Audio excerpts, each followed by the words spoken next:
নমস্কার বন্ধুরা, গল্পের কথামালা চ্যানেলে আপনাদের স্বাগত। আজকে আমি শোনাব গোপাল ভাঁড়ের একটি মজার গল্প, হাসি আর ধরে না যে দাদার।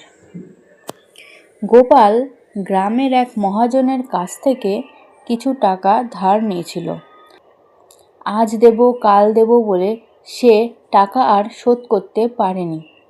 সেই লোক গোপালকে একদিন হাটের মধ্যে পাকড়াও করে বলল, আমার টাকাগুলো দিয়ে দাও তো গোপাল, নইলে আজ আর তোমায় ছাড়ব না। তোমাকে এত লোকের সামনে অপমান করব, দেখি তুমি কোথায় যাও বাছাধন। মহাজনের দ্বারা অপমানিত হয়ে গোপাল বললে, টাকা কি দেব না বলেছি? আপনার টাকা আগামী কালেই দিয়ে দেব। পরশু সকালেই আমার বাড়িতে চলে আসুন, আমি টাকা শোধ করে দেব। আমি টাকা যেমন করে পরিশোধ করার ব্যবস্থা করবই। গোপালের কথা শুনে মহাজন মনে মনে ভাবলেন, গোপাল যখন এত লোকের সামনে কথা দিল, তখন পরশুদিন যেভাবেই হোক টাকা পরিশোধ করবেই। এই ভেবে পরশু মহাজন গোপালের বাড়িতে গিয়ে হাজির হলো।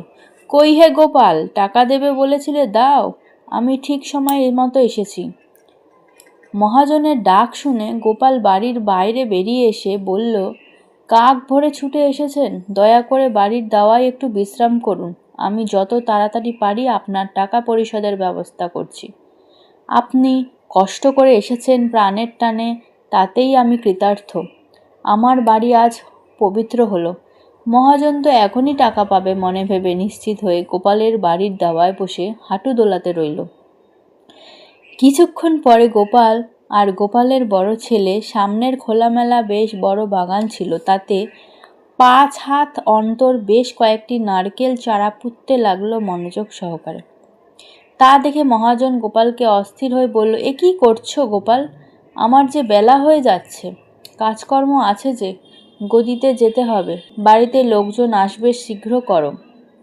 গোপাল নারকেলের চারা পুঁততে পুঁততে বলল, দেখছেন তো চারা পুঁতছি, একটু বসুন না, এখনই হয়ে যাবে পোতা। আপনার টাকার ব্যবস্থা করে তবে আজ জলগ্রহণ করব বলছি। এই দেখুন করছি কি না, আপনি আর একটু বসে নিজে দেখুন। আপনি অপেক্ষা করুন, হলো বলে। বিশ্বাস না হয় উঠে এসে দেখুন।